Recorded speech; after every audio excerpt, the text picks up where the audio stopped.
Shalom saudaraku yang kekasih dalam Tuhan Yesus Kristus. Selamat pagi, salam sejahtera untuk kita semua dimanapun saudara-saudara berada. Damai dan sukacita oleh Roh Kudus melimpah dalam hati dan kehidupan saudara semua.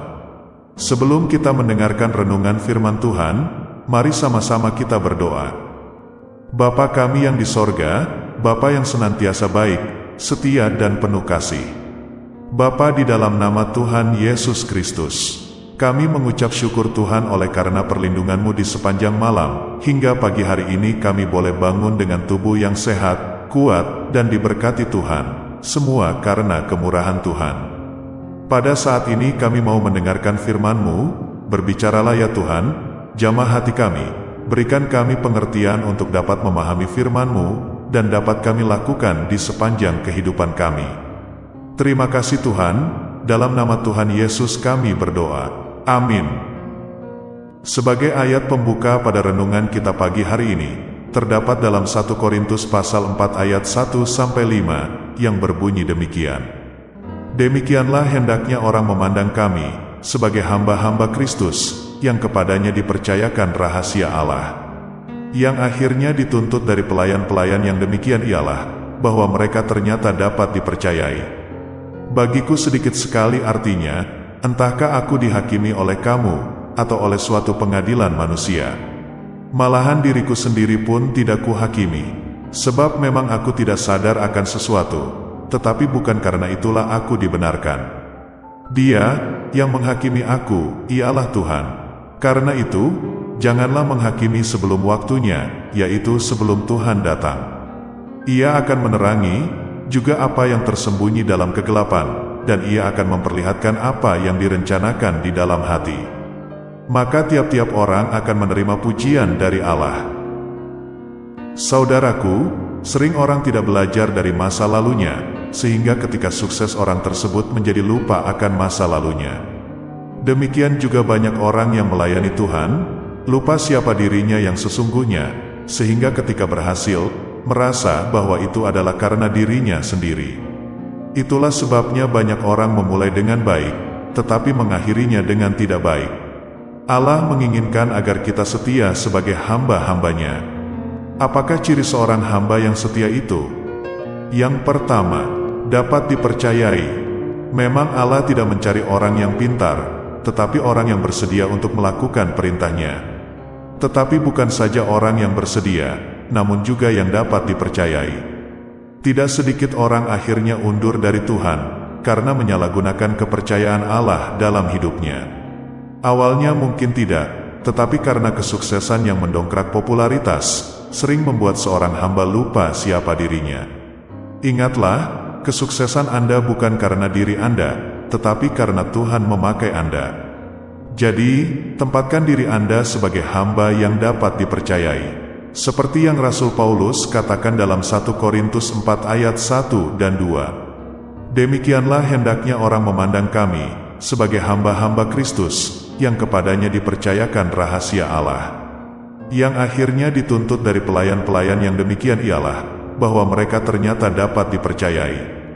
Kejujuran merupakan salah satu sikap yang membuat Anda dapat dipercayai. Ciri yang kedua, yaitu sadar bahwa Allah yang menilai hidup. Tidak ada satupun yang tersembunyi di hadapan Allah.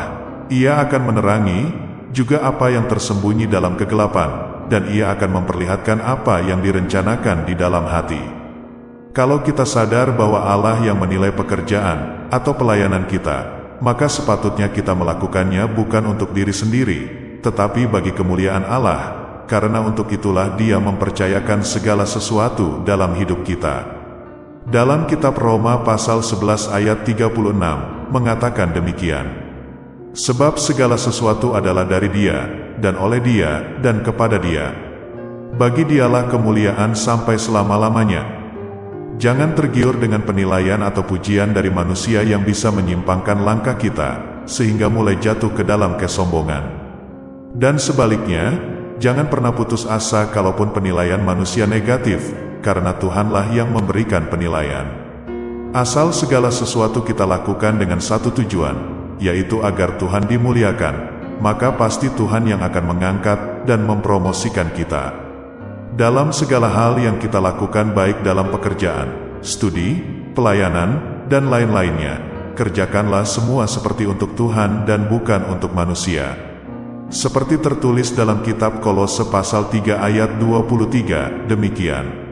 Apapun juga yang kamu perbuat, perbuatlah dengan segenap hatimu, seperti untuk Tuhan dan bukan untuk manusia.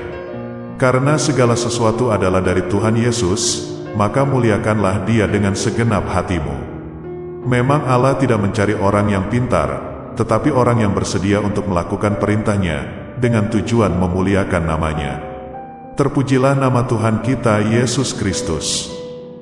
Demikianlah renungan kita pada hari ini, semoga menjadi berkat bagi kita semua. Dan untuk mengakhiri renungan kita pagi ini, mari kita berdoa. Bapa kami yang di surga, Bapa, dalam nama Tuhan Yesus Kristus, kami bersyukur atas pertolongan-Mu, penyertaan-Mu, juga atas berkat-Mu. Kami berbahagia dan bersyukur atas kebaikan Tuhan pada hari ini. Tak berkesudahan kasih setia Tuhan, tak habis-habisnya rahmat-Mu, selalu baru tiap pagi, besar kesetiaan-Mu Tuhan dalam hidup kami. Terima kasih buat firman-Mu pada hari ini ya Tuhan. Kami mau selalu belajar dan terus belajar tentang firman-Mu. Firman-Mu yang menguatkan dan meneguhkan iman kami. Firman-Mu yang mengubahkan hidup kami. Kami mau melakukan firman-Mu ya Tuhan di sepanjang hidup kami, agar kami tetap kuat berjalan bersama dengan Engkau. Terima kasih ya Tuhan, buat kesempatan hidup yang masih Engkau berikan. Kami mau pakai untuk hormat dan kemuliaan nama-Mu. Kiranya Engkau terus memberkati kehidupan kami, keluarga kami, sanak saudara kami, daerah tempat tinggal kami, bangsa dan negara kami, pemerintah-pemerintah kami, biarlah semuanya dalam perlindungan-Mu ya Tuhan, dan jadilah sesuai kehendak-Mu yang terbaik dalam kehidupan kami. Dan pada pagi hari ini ya Tuhan, kami berterima kasih buat perlindungan-Mu di sepanjang malam yang telah kami lewati. Pagi hari ini kami akan beraktivitas sebagaimana mestinya. Kami yakin dan percaya perlindungan-Mu tetap ada dalam kehidupan kami, di sepanjang hari yang akan kami lewati ini. Terima kasih ya Tuhan, inilah yang menjadi doa kami. Dalam nama Yesus kami berdoa. Amin.